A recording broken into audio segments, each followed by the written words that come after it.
A few months ago, we reported that the International Olympic Committee will actually be allowing pre-op transgender athletes to compete in the Olympic Games.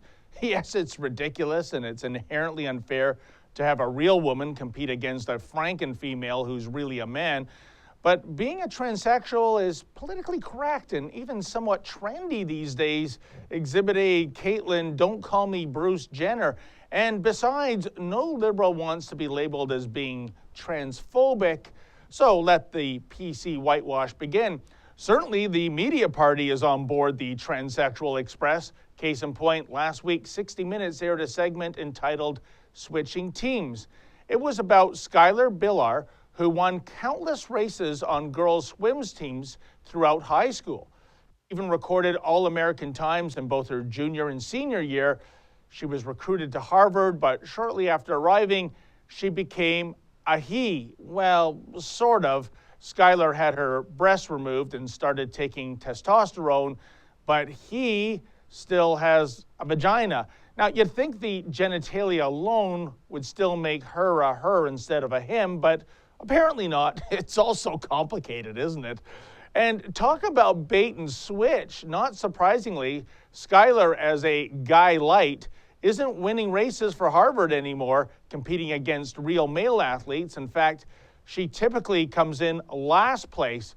Her only realistic goal this season is to finish second last. Let's plan the parade route, shall we?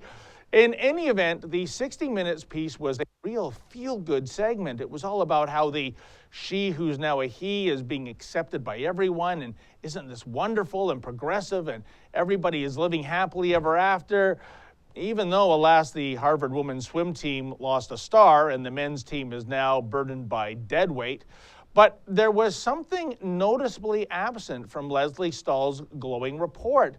Stahl never asked the obvious what-if question, namely, what if Skylar had been born a male and then transitioned into a female, and in the process began annihilating the real females in the pool due to the fact that men have bigger bones, more testosterone, larger lung capacity, and greater aggression assertiveness than females.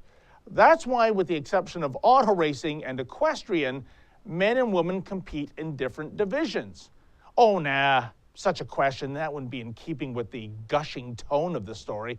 And such a question would address the real issue when it comes to tranny trouble, namely that in the near future, women are going to be screwed out of medals thanks to men posing as women.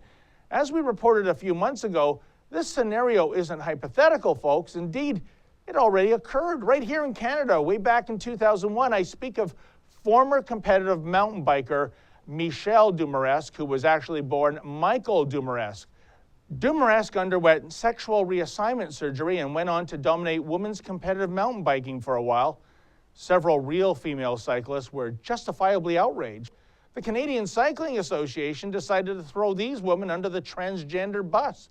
The CCA was just too gutless to challenge Michael Michel in court, so the CCA let Michael compete as a woman, even though the real women cyclists were getting slaughtered. Now, that's a 60-minute story, a yarn that involves deception and injustice, not some touchy-feely puff piece Leslie Stahl presented to viewers the other night. How odd, 60 Minutes will fly to the ends of the earth to report on a juicy story. I wonder why they didn't zip out to British Columbia some 15 years ago to cover the Dumaresque travesty. And why is 60 Minutes now choosing to cover transsexuals in the sports world as being a completely positive thing for all concerned, even though they are going out of their way to avoid the elephant in the room, namely asking questions about male athletes who become women rather than the other way around? Yeah, I wonder. For the Rebel.media, I'm David the Menzoid Menzies. Thanks for watching. Click here to never miss a Rebel update. Want even more of the Rebel? Well, click here to become a premium member.